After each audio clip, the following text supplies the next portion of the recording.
Welcome to the Good Hang podcast for your weekly dose of battery filling conversation with your hosts, Ariane and Julien, and our special guest today, Hassan Phills. Yay!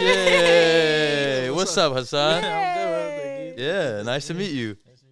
I know you already. Yeah, well, you know. So I'm so happy to have you here today because you're also a pretty recent friend. And it's funny because this whole last 2 years, I feel like I've been making so many new connections, but that we're so rapidly close. It's almost like, you know, your gang in Sec 5, like your last year of high school, where you're like, no more drama anymore. It's like you're just like kind of support each other and it's fun and it's cool. And that's been kind of my entry to the comedy world. And just to give you insight on how we met, and correct me if I'm like thinking of this wrong, but I was producing the Low Key Comedy Show. And they did a show in Detroit, and you were on the show. But I wasn't on that show. I just saw his picture. I was like, he looks like a nice guy, you know? And then I go on a comedy trip to Toronto with my friend Eva, and she's kind of showing me to all the comedy clubs, introducing me. And we go to Soho House, and we met there. And like quickly, we vibe. We're like, what's up? And it's so funny, after we take an Uber and we get into like this deep conversation about relationships and what you look for in a partner.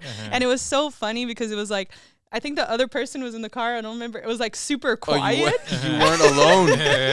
Yeah. No. And I think because we just, I don't even know, maybe it was like someone's stand-up bit that got us into that conversation, but we quickly got into that conversation. It had so much depth, and right away I was like, oh, I feel like I know this person.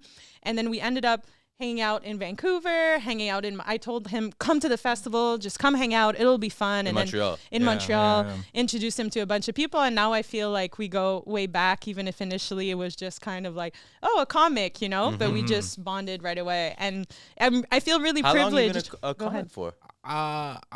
I've been comedy for like about 6 years, but I feel like if you know, because we also met through Paul, Aaliyah, and you also like when you meet somebody that's good friends with somebody else, you feel like you know that person for just as long as well, right? It's like almost like a cosign or a vouch or anything like that. So that's why it was like, oh, and then Eva too. I knew Eva, and I liked Eva from the off rip. So it was like, oh, okay, she's cool with you, I'm cool with you, then we cool together.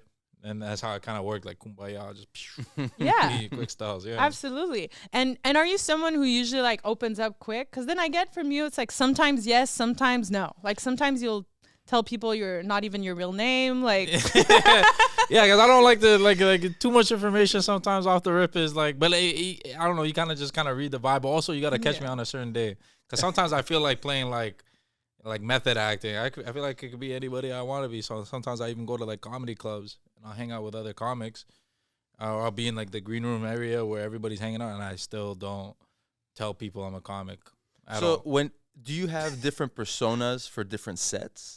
No, I'm pretty much the same guy. I think that's what comedy really is trying to figure out like who you are. And I don't know exactly. I'm like in the midst of still figuring that out day by day. But while I'm doing that, I'm putting on different hats. Okay, so I want to come back to who you are and getting to who you are. But when do you decide, oh, I'm gonna pretend, or I'm gonna do this bit tonight? Like, is it on your ride there you start thinking, or is it in the moment you read the room you're like, I don't feel like having depth with these people, I'm just gonna. Yeah, it's all off the feeling. The feeling, okay. Yeah, it's all I go all off the feeling. Like if I feel like music really, if I like this song, I'm gonna beat that song. I'm gonna play that song to death. Like I'm just like, I like this song. I'm gonna play it for like a week straight. Yeah. And then I'm probably not gonna listen to it again for like another 4 months. We said that with our last guest. I said I'm that type of person. I find something that I like and I listen to it repetitively. Same. And just like, and it could last a long time. Yeah.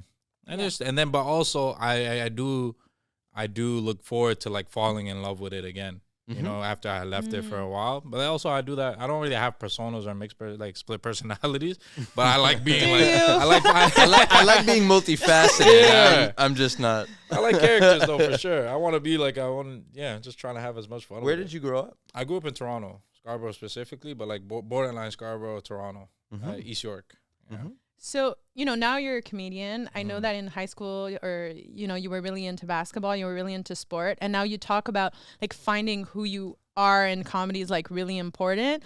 But I feel like, especially, 10 years ago or growing up in Scarborough, like you want to fit in at first. So then it's like you hide your personality. And I'm sure in basketball, your personality is the sport. Like how has been that transition from who you were back then to how it made you become like kind of who you are Yeah, today? I think in essence of being an adolescent, you're always like faced with like trying to be something or trying to figure it all out. And man, I think like my biggest fear was never like success or failure. It was more so just trying. I think a lot of people still in adulthood struggle with that. Like, oh, I remember at one point I wanted to be an accountant. I was doing my math homework on the back of the bus with my homies and stuff like that. And man, we're just like, yo, this guy's trying to be. Why this guy trying to be something, man? Yo, this guy's trying to be. Yeah, stop trying to be something like so, and that's where you get discouraged. But yeah. But that's not real friends. Those aren't I real- always But back thought. then it was the way it was. Like Yeah, it's you funny build character. because now we're in a place where it's almost like if another person tells me to be authentic, I'll punch them in the face. Like it's like you hear it so much.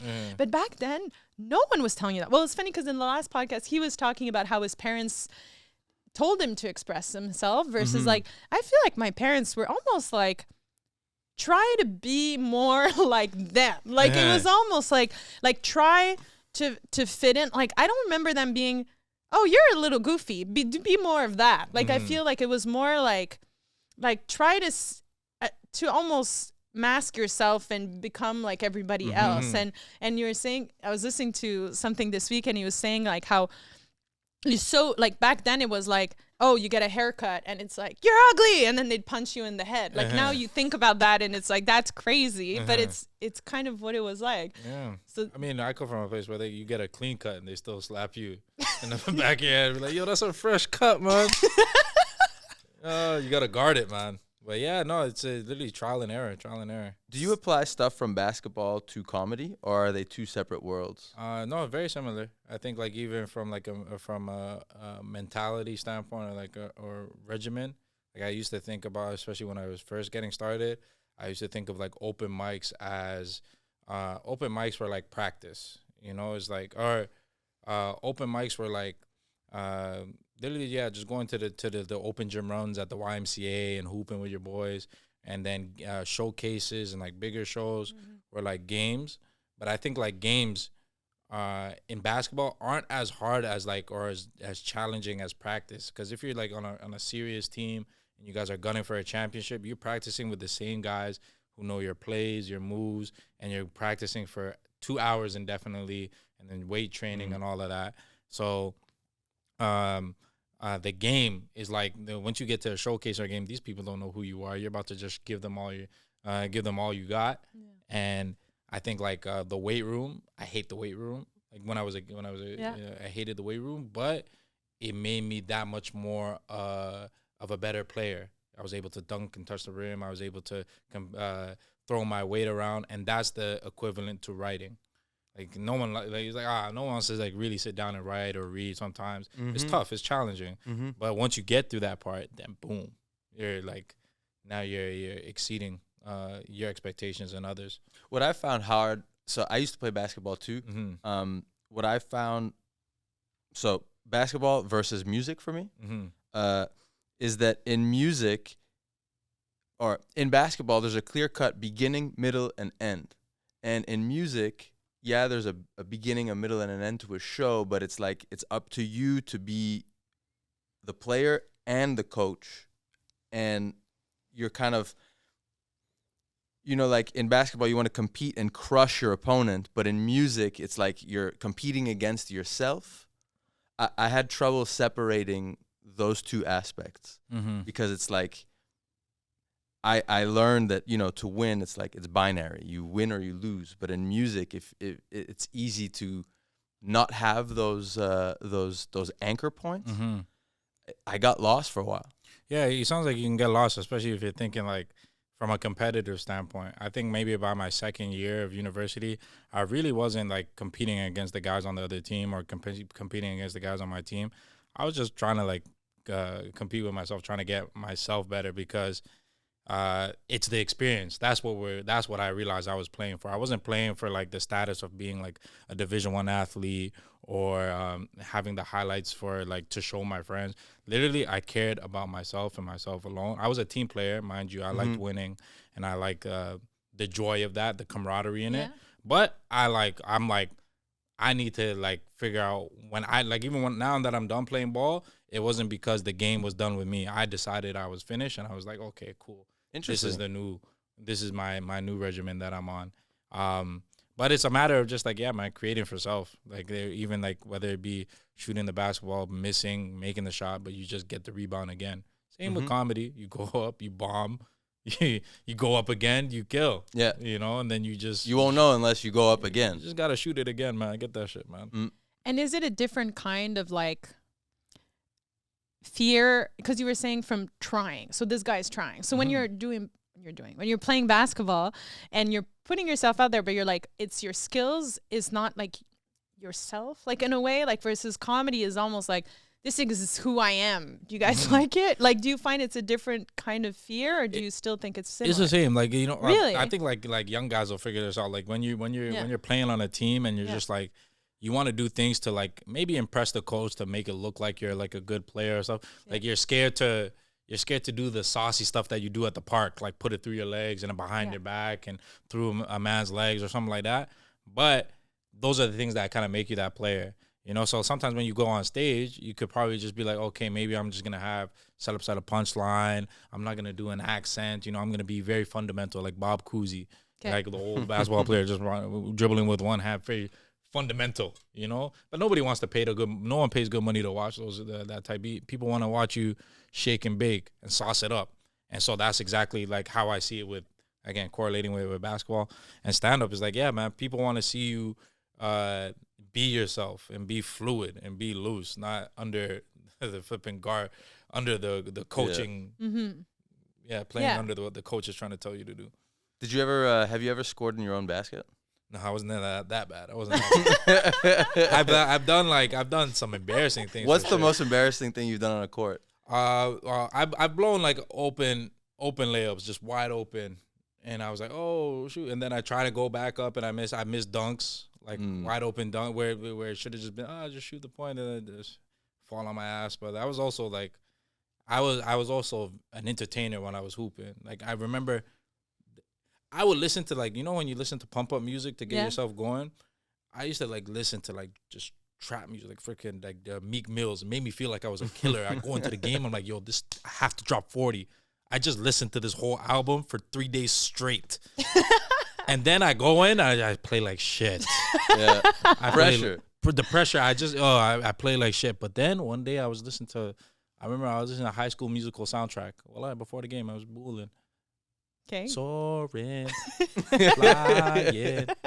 There's not a star in heaven that we can't. Boom, drop 30. Yeah, win the game. I'm amped. I'm feeling myself. Every game, I'm just like, why am I taking things so seriously? And I think my coach kind of noticed that too. Like he was like, I used to like do random things before the game. My shorts are on my ass, my hands are in my car, like keeping my hands warm and shit. And people just know that I'm just like, he's just being comfortable. But if I was like being astute and like acting like playing the role that like it's supposed to. Do you have brothers and sisters? I do. I have a very big family, but we're all like scattered across the globe like Dragon Balls. So because my father's Jamaican. Just put that out there. Yeah. So pretty much, yeah. But big family though. I come from Toronto, so it's like a community. I was raised by my community for sure. Other comedians in the family? Honestly, everybody. Not really. My mom's a great storyteller. Comedians, not really. I'm sure that not like. Actually, they'll all tell you that they're funnier than me for sure. You know, but I also think like every comedian has like 3-4 friends that are way funnier than them. That don't do comedy at all. Would never touch a mic. That the comedian friend bases himself off of them. 100%. I have a board of directors. You're just the conduit. Yeah, literally. I have a group of mandem and gyaldem that are mad funny, and I bring them together and I say, yo, listen, what's working here? And they're Phil's. This doesn't look like it's a good move for the organization. And I said, thank you. You're right. We pivot and we prosper. So it is still kind of a team sport for you, which is 100%. stand-up you would think is like a solo sport. I feel like a lot of comics I've asked, would you prefer playing a team sport or like a sport like tennis or something where you score all the points? They would say a solo sport. I feel like you're still a team player. Yeah, but you can, man, I think like in this day and age, man, it's impossible to make the leaps and bounds that you really want to without having a team. Everybody who's For sure. everybody who's where you aspire to be has a team. Yeah. You might not think that you like to think that they don't, but they do. Because you can only get so far. You can only get can so only far. get Look so at this, far. man. There's 3 tripods here, freaking Yeah. 3 microphones, 2 Well, people that's- behind the camera. And This takes it. funnily enough, that's I find how we became friends too is through this collaboration. It's the teamwork, and you have to trust that when the other person is giving you an idea, and you don't necessarily see exactly what they see, but you trust in the person. So it's like, we'll run with it. Let's run this play. If it works, good. If it doesn't, how do we do it again? What do we do better? You know, again, you're only as good as the last time you tried. Yeah. So I find that connection with people, even as a solo artist, as a comedian, you know, you still need that collaboration to grow. For sure. My mom used to say this thing. She goes, "Yeah, one hand doesn't wash anything. You know, you're not gonna get." Have you ever anything- tried washing one hand with one hand? Yeah, exactly. It's embarrassing. Yeah, it is embarrassing. Yeah, you're not gonna get anything done. So it's just like, why don't you ask for help? And that's something I did as a kid a lot. Maybe not as often as I should have, but I ask a lot of questions for sure. Yeah. Because especially if I need help, I definitely needed help. I was hella remedial. Oh, it's true. There's curiosity about you where you ask questions and you're curious about people. And and you know, when it comes to collaboration, it's like if you're not interested in others, that's not gonna happen, you know?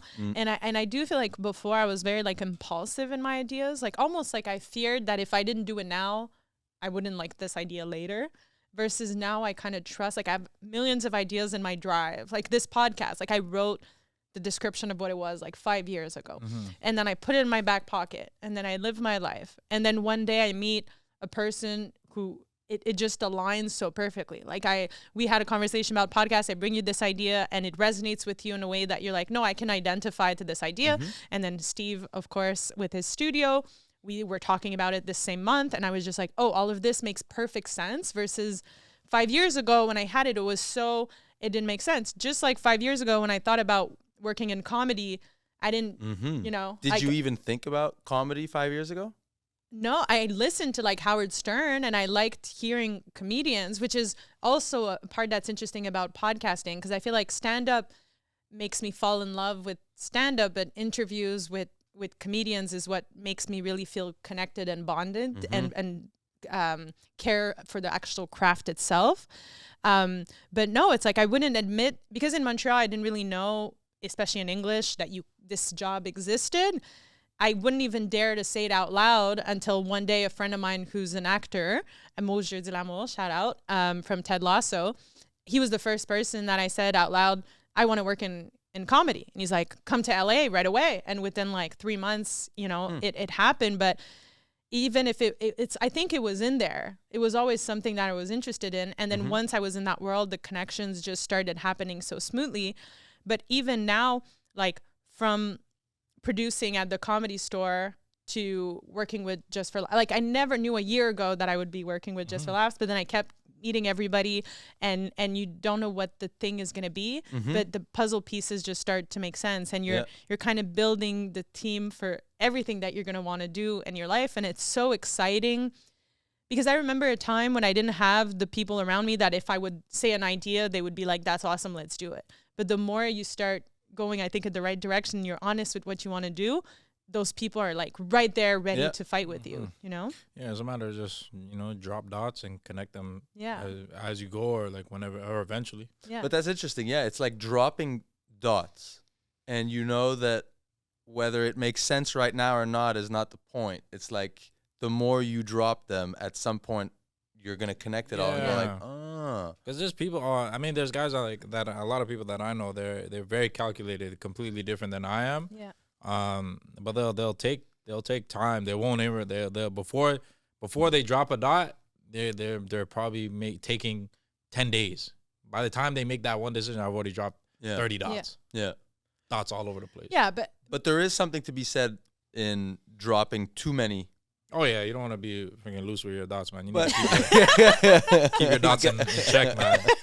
no, but it's true because there's something also about like execution. Because I think comedy is such an interesting world where it's an art, but people think there's a path to it because they've seen how other people did it before. They think this is the way I'm gonna do it. When really it's an art. Art is kind of like you just got to do it aimlessly. Yes. Aimlessly, man. And I think you're a good example of someone who, like, you put on your own shows. You're like, I'm gonna create my own audience, and you do that. And you like what made you kind of go from, okay, I'm gonna get as many spots as I can on other people's show to like, you know what, let me just tour my own show. Yeah, it's the same. To answer that question, pretty much the exact same thing I was saying that before. The experience. That's all I really care about is my experience with my journey. You are the main character in this situation, right? If you're trying to be the side, if you're trying to be the support member in your story, then you're just gonna be taking the backseat to somebody else's dreams all day, every day. Me, I'm like, I like to figure out how I'm gonna get it done. You know, I was even talking to Neil Bansell earlier today on the phone, just trying to figure out exactly what to do, and he says, "Build it, and they will come." Yeah. That's it. Just build it, and they will come. So whether it be like inviting people to a studio in to a show in a random place that they've never been before, your name needs to. I think, like, put it this way: when I started comedy in Vancouver, I remember when I was telling people earlier on, like, I didn't tell people I was a stand-up comedian. I said I was doing stand-up comedy. And when I told them I was doing stand-up comedy, they said, "Oh, so you must perform at like Yuck Yucks or the Comedy Mix." Yeah. But to get a spot on those places at that time, like when you're just getting started, it's tough. You know, you're not even probably, definitely wasn't even good enough, to be honest. Yeah. But to tell people, if I said, yeah, I was, they'd be like, "Oh, so you're a real comic." Yeah. Right? Mm-hmm. So, but then I realized, okay, that means my name has to be attached to this place. My name needs to be more important than the building itself. Absolutely, because So, the building could mean nothing. The building could be torn down, but Yeah. I gotta sleep with myself every day. Yeah. And I wake up every day by myself, so I gotta be like, let's figure that out. And so now I've just been doing the same song and dance. I've been booking venues all across Canada, and even in London, UK. I did a show in London, UK for the very first time, and to have like 200 strangers come to a place that you've never been to see you do what you love, and love that just comes from loving what you do and having other people love it too. Yeah. Hell yeah, man. That's exactly what it is. I went there with no plan. I said, I had a dot there. I planted it, and I said, yo, let me go connect it. And after that, well, I'm going to run it back. I'm going to go there. Yeah, again. And again and again. I'm a repeat offender, man. And do you feel like you had to adapt? Like we speak French, Mm-hmm. and the French we speak here, if we speak this French in Europe, they don't understand everything we say. So as a guy from Scarborough, you know, with the Toronto accent, when you go to the UK, did you feel like they understood you? 100%. Because the real currency and the real language is energy. That's it. That is the truest that is the truest currency of any kind. It's energy. And so people you can hear it either in the tone, what you're saying, and the truth. Yeah. And that's what it was for me. Like I didn't really maybe there's like few things I had to maybe like switch up, but I think I am definitely a Toronto man through and through, for sure.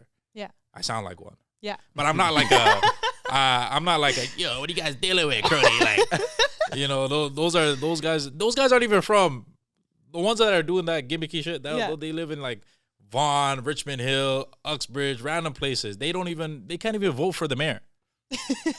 They can't even vote for the mayor of Toronto, and they're like, yo, They I'm from embody Toronto. it. Yeah.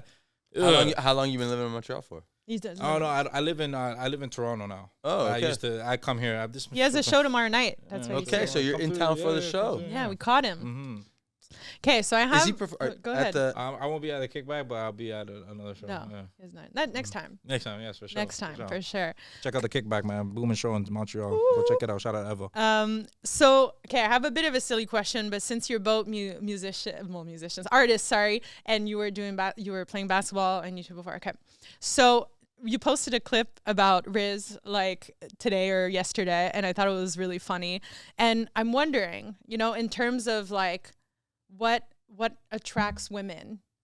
Would you say being an athlete, comedian, musician? Like, what's the difference? Because I remember Hassan was opening for Division in Vancouver last year, and Division is an R&B singer, and he gave an incredible performance. But it was so fucking funny to see your face. Like, the girls were like melting in their chairs, screaming, and you were like, I picked the wrong career, man. I picked the wrong career. Like, can't guard it, man.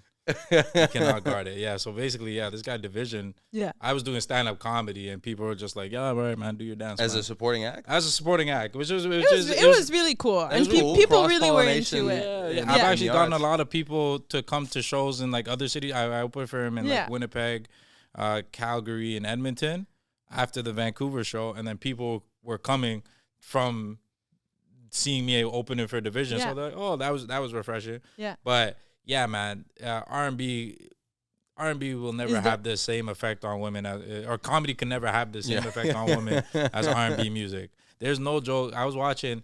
There's no single one joke. There's no joke, man. There's I was watching like, cause it was general admission. Actually, no, it was ticketed. Yeah, right, with like assigned seating, and then Division just goes, man, fuck all that seating, man. Everybody come to the front. And dudes were trampling over women. Women were leaving their boyfriends. And like, it's like, you can't guard it. You can't, man, there's a full court press. You cannot guard it, man. I was like, wow. Suffocated. I was looking at it, I was like, yo, man, I really chose the wrong profession, man. This guy's freaking, girls are going, oh my God. And guys are like, babe, chill. Well, it's funny too, because like, I think, I'll think, oh, a comedian is handsome. I like never seen him before. He walks into the room. But if he bombs really bad, like the attraction goes down a lot. And it's not, you know what? It's not even bombing. It's like a bad set. Because everyone bombs. Like, that's kind of fine. But if the set is just like, no, then I'm like, he went from a 10 it's the to energy, like a right? 2. Because if you're bombing and you keep your energy, like, at least you're being authentic to yourself. You're like, you know what? Fuck you. The energy. I only bomb if I choose to bomb. You know what I mean? Well, at the same time, I'm not a comedian, so I've never. But in music, it's like, sometimes you play something and it's you're not really connecting, but it's what you do afterwards. You have no control on what the venue's gonna sound like, what the people, how they're gonna act, or whatever. But I feel like in comedy, people come and they're like, I'm going to decide if you're funny or you're not funny, and I'm going to make a decision about you, Yeah, they could do that as much as they want. Yeah. But that's on them. I'm like, I still really care about me. I'm going to have really the most fun. Yeah. I don't really care about you guys, frankly. As long as I have the most, because how are you supposed to have fun if I'm not allowing you to? Because I'm going to have the fun first, and then you could just piggyback off my fun. That's the way I see it. Abundance. I can see that. I can see that in how you perform. I've seen it all the time. My boy Dino will go up and he'll say the most out, like he has the craziest bits. Yeah. He takes you for a ride. He calls himself the toxic kid. Yeah, he's the toxic kid, man. He is the low road Larry, man. He'll take you the long way for sure. But you'll get there. But it's funny because he'll say the most unhinged stuff.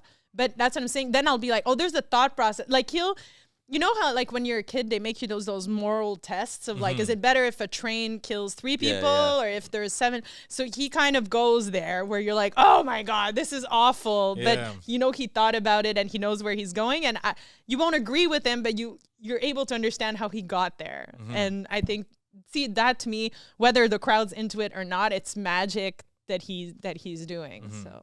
What do you do to take a break or take your mind off of comedy? Like, do you have a palate cleanser, or are you always ruminating? I have a good group of friends, like a core group of friends and him. We all like kind of hang out, whether go get food and just chill, man. I guess I don't really chill with a lot of comics. I chill with like guys who I respect a lot. Not to say I don't respect comics, but that's the clip. Not to say I don't respect you. I just hang out. I've had friends before comedy, and I still have friends after. So, but that's my down. But aside from that, honestly, I don't really know how to take a break.